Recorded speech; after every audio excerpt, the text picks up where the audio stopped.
ओए लड़के, इधर आ। तुम यहीं थे ना अभी? जी साहब, मैं तो सफाई कर रहा था। सफाई या चोरी?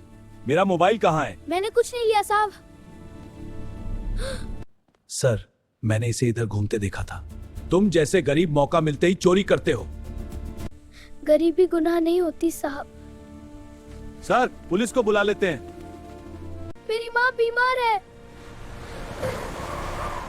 क्या मामला है यहाँ? चलो थाने, वहाँ सच बोलना। मोबाइल कहाँ छुपाया है? मैंने नहीं लिया। सख्ती करो, खुद बता देगा।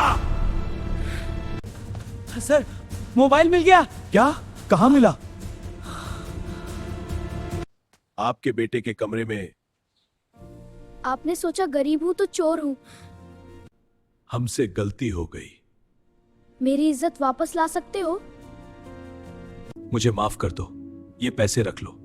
पैसों से इज्जत वापस नहीं आती। हर गरीब चोर नहीं होता। हमने एक बेगुनाह का दिल तोड़ दिया। कभी किसी को उसकी गरीबी से मत आंको, सच्चाई हमेशा सामने आ ही जाती है।